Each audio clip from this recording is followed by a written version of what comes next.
Okay, we're back with another episode of Screaming Creativity. I am Rob Reilly at the Spotify studios alongside my colleagues of WPP who've put this together, and of course the amazing crew from Hogarth who is running this show. And we have an employee of Hogarth here, Cameron Burrill.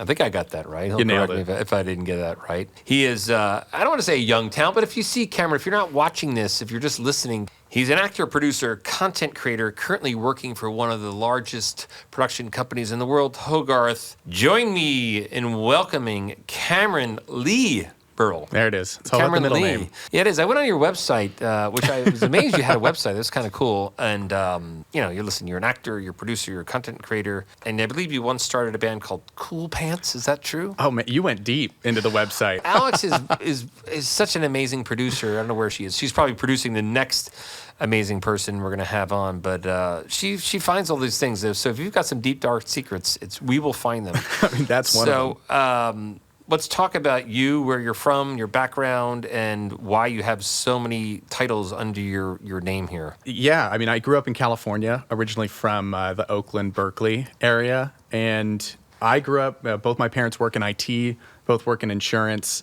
IT. For, Chevron, Hill Physicians, and didn't really have a lot of creative outreach and aspects to the childhood. But my dad is a movie nut. So in turn, we watched hours and hours. I could probably quote to you some Monty Python and, Lord of the Rings, all of that. I mean, we spent hours. Our Christmas was spent, you get a Lego kit and then you sit and watch all 48 hours of the extended cut of the Lord of the Rings. So lots of family bonding in front of a screen. And eventually I found myself watching the making of, those DVD extras more than watching the actual film. Just fascinated with the creative effort that goes into making a massive project like that. Naturally, I wanted to be in front of the camera, and why naturally? You've always been told you're very good looking. Constant skin, you have need, skin, yeah. you have great skin. Yeah. What is it, Cameron? It's naturally you wanted to be in front of the camera. I had to be. You had to be. Well, being the older sibling, it was always the fight for attention and needing to be the favorite child, which,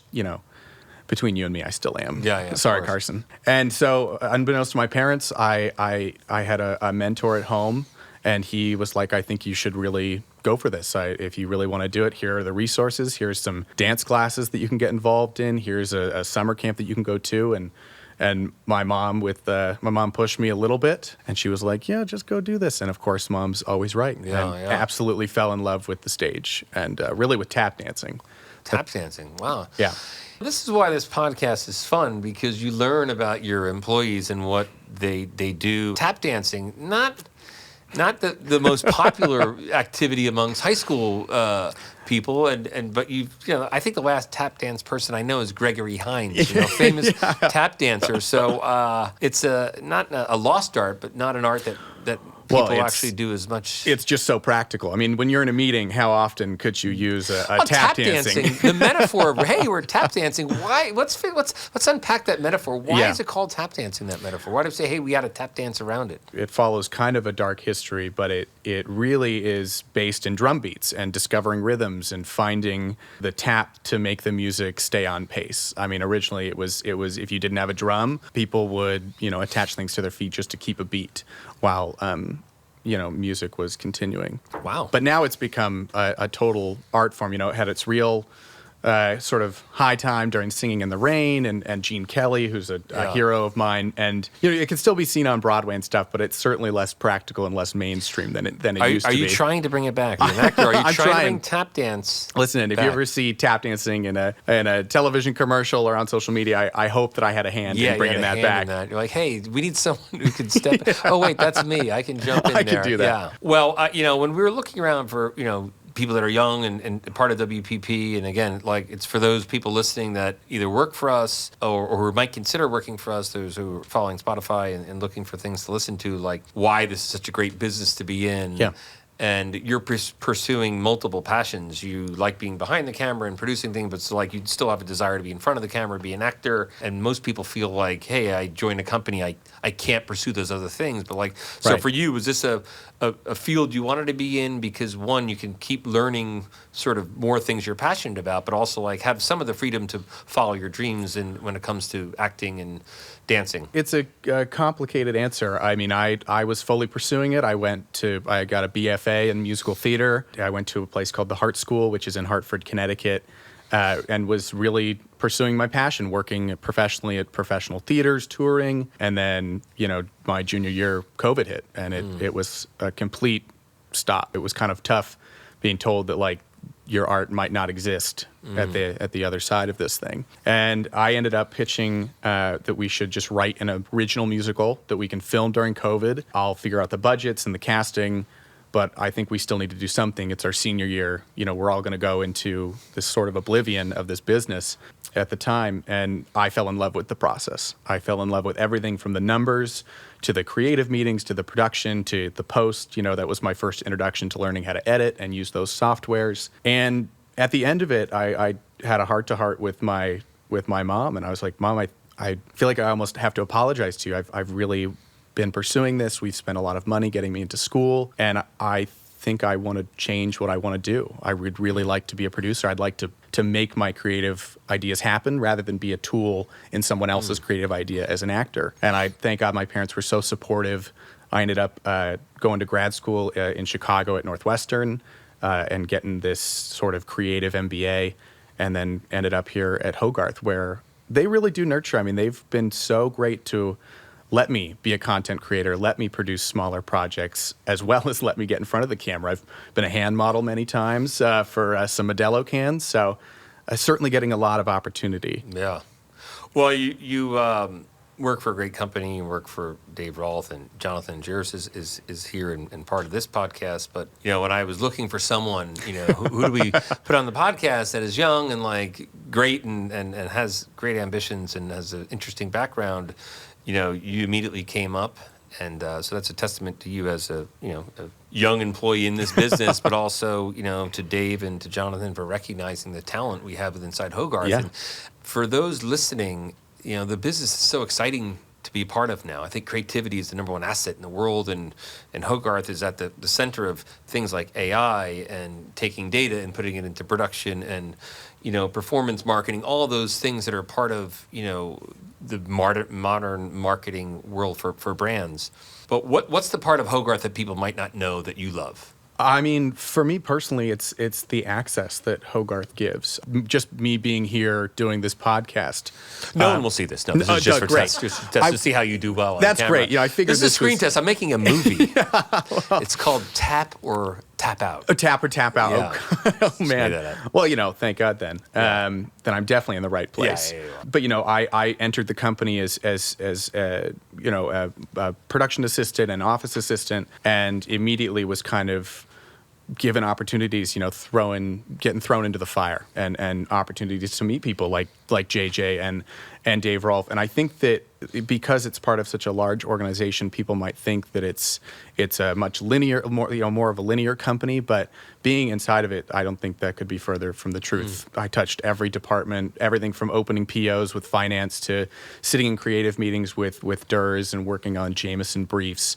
I think that there's a lot more freedom than initially I thought there would be as well. Yeah, it's funny you would say, I spent a lot of time with Richard Glasson, your global CEO, who's an amazing guy, and there's a real passion to make Hogarth a incredibly valuable creative company within WPP, even more than it is now, and production is such a big part of when we pitch brands. It's not just like, hey, what's our creative offering? It's like, what's our production offering? Absolutely. So to have creative people inside that really understand the craft of it is important. So we're glad you're with us.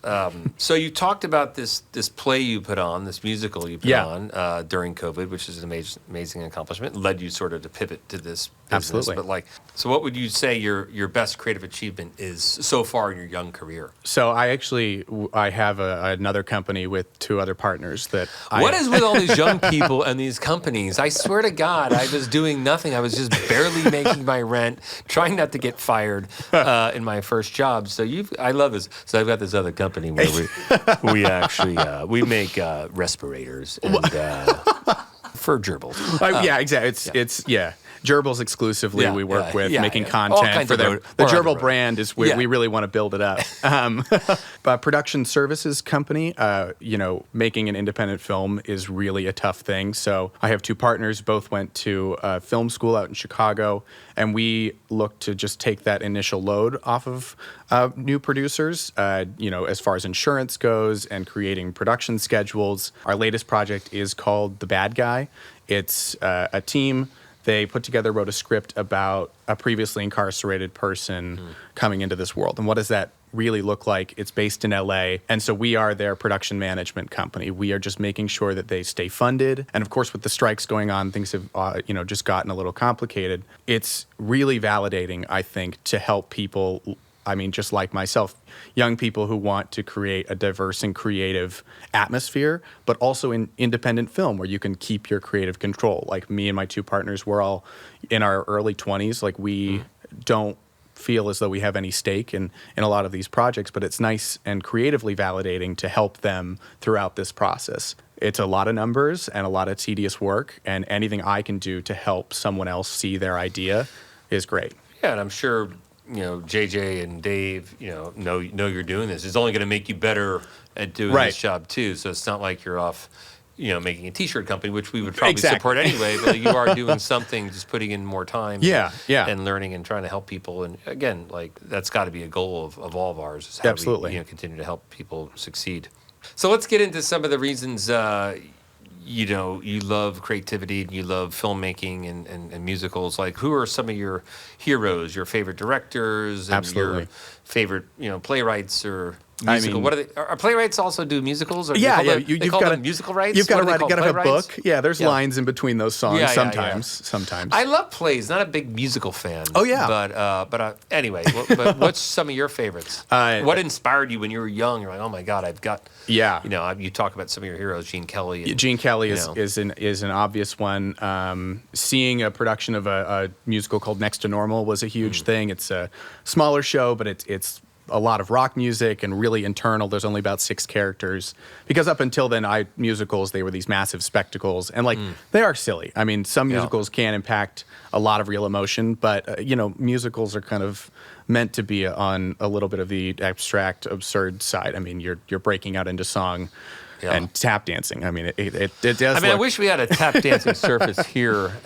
We can make you break out into song. What would be? Are you an alto, a tenor? What is your vocal range? I'm a baritone. A little bit of a lower voice. Wow, there we go. Yeah, that's a good voice. Do you ever do voiceover? When you say it's another way of your desire to be in front of the camera. You say you're an actor. Are you still, even though you love being behind the camera and producing, do you still have that bug of someone might say, hey, absolutely. Would you get involved? What would it take? What kind of project would it take for you to say, hey, JJ, I've got to leave for 6 months, and go do this film in Antarctica? I hope JJ would have me back after that request. Not sure that he would, but that's a tough question. I value that's more. That's what this is an adult podcast.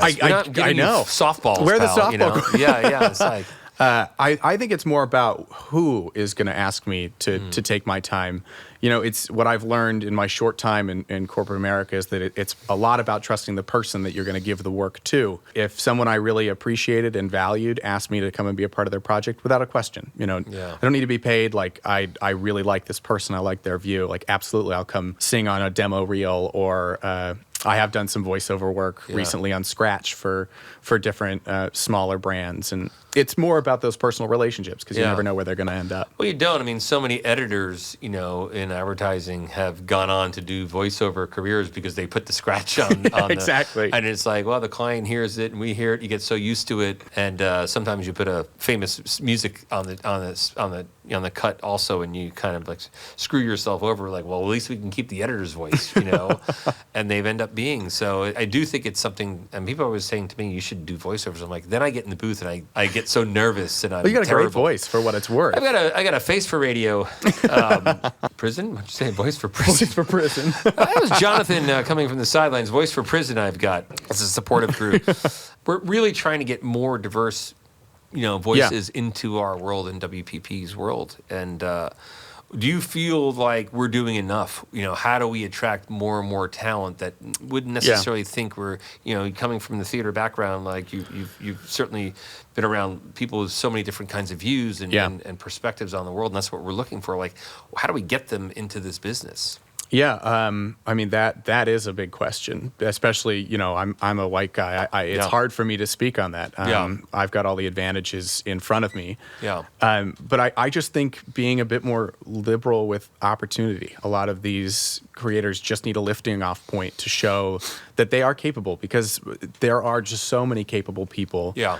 Out there. And I think Hogarth does say yes a lot, which is great. But I just think that there is spots where other production agencies can offer at least more real world opportunities. So many internships fall short of expectations as far as experience, lots of sitting around where, maybe more effort could be made for direct involvement. Yeah, I mean, I do think the larger you get, and I think Hogarth has probably been the best at creating, opportunities. And Hogarth University, I don't know what it's actually called, but it's called the Originals. The Originals, which I did a talk at, which I was kind of blown away by just the talent that was in that room. It's amazing.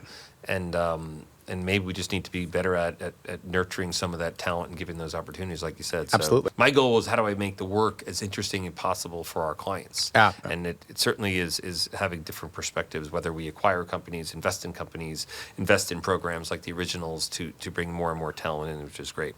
Well, we're moving into the sexy part of the podcast, which is called Rapid Fire. Then they start off a couple softballs. Books or movies? Movies. Without a doubt. Movies. But I could have said books, movies, or musicals. Oh, my God. Yeah, musicals. How about movies that are musicals? Oh, I mean, the West Side Story original with Natalie Wood, that's up there, and Singing in the Rain. What about Ginger Rogers? You don't talk a lot about... I love Ginger Rogers. Love Ginger Rogers. Do you? Fred Astaire is also up there, but there's something about the way that Gene Kelly presents himself and that he makes it look so effortless when some of that dancing I would... Yeah, I remember seeing some old... Wow. Whether it wasn't necessarily Fred Astaire, but I remember seeing these brothers that were tapped... Or Cab Calloway. Cab Calloway's, they performed with him a lot, kind of all over the country as a compliment, and they are some of the most athletic dancers I've ever seen. If you put in YouTube Cab Calloway's dancers, it's the most incredible thing. It looks like it's CGI. I mean, it doesn't even look real, the amount of athleticism they have and how graceful they were and how crazy it seemed, dangerous even. Just mind-blowing. Okay, so talking or texting? Talking. Call me. Yeah. You got a great voice. Come on. Are you a night owl or a morning person? Definitely more of a morning person. I'd love to be a night owl. First morning person we've had in a while. So why a morning person? I like to make sure that I can get everything done before noon. My brain tends to need a break around 1 to 2, and so like going to the gym. Right about now. Right about now. Like you're nailing this it. This is actually my break. This is the break. Yeah. I've totally blacked out. My brain has been... Last song you listened to? It's a song from the Fantastics. I Can See It is what it's called. It's like give us a little, hum us a little bit. Give us how's it go? I can see it shining somewhere. I equate it about that. That's pretty damn good. I equate it to the. It's sort of a West Side Story-esque song where it's all about introspection, and I'm a total nerd. So, hidden secret talent. This has stumped many people, but I feel like you've got an incredible answer for this. Well, it's tough. It's going to be like you can ride a unicycle. I can juggle. Oh my God, we've been saying juggle. I can't juggle. believe we've been asking about juggling and as a bit. A pretty decent lacrosse player. Which I played a lot of lacrosse. You've made up for those other people who've been stumped. So favorite season, I'm gonna guess fall for you. Yeah, definitely fall. If you could hang out with one fictional character, who would it be? Don Lockwood would be. He'd be a pretty cool character to hang out with. That whole transition. I suppose Don Lockwood is the name of Gene Kelly's character in Singing in the Rain. Yeah, we love this movie. 3 items on your bucket list, and please don't say to be transported back to the set of Singing in the Rain. I think one of them would be to have sushi in Japan. Sushi's my favorite food. Yep. Would love to go to Japan. And amazing place, amazing sushi. I would love for something that I make to live on past me. You know, you're looking at these directors and the films that I grew up, loved watching. It would be just an honor to make something that would affect even just one person. And the third one, I'd love to be able to do a kickflip on a skateboard. I feel like that's a really cool thing to just whip out of nowhere. Lastly, before we get to your favorite social media app, if you had one app to choose for the rest of your life, what would it be? I'd like to say TikTok just because I spend so much time on it, but I have to go with Instagram. I think that there's a bit more longevity there. The more personal connections, seeing where my friends are up to, and you can shop directly from Instagram. It's pretty easy, which is dangerous. It's got a commerce angle to it. Yeah, which is absolutely. Really added. Yeah, I like your style. Before I get to the last question, Cool Pants was your band? Yeah. Is it your band? What is that? I was the guitarist and the vocalist. Too, yeah, I played the guitar. Jesus. What kind of music? It was sort of punk rock. We played a lot of Punk rock. Yeah, played a lot of rock. We wrote a song called. I mean, you look like it should be an Abercrombie catalog. Punk rock. This doesn't. I'd like to see a photo of this. I don't know that you would. All right, one piece of advice you'd give your teenage self, even though you're not that far past being a teenager. Neither are you, Rob, for what it's worth. Thank not you. a day, Thank you. Not a day over 56. Yeah. Wow, I'm not even 56 yet. I like you, Cameron. I would say to myself, make your own work. I just kept waiting for people to approach me with the opportunities. And especially this past year, it's been a lot more of, if I want to show people that I can do a certain thing, I should just go do it. Well, this has been amazing.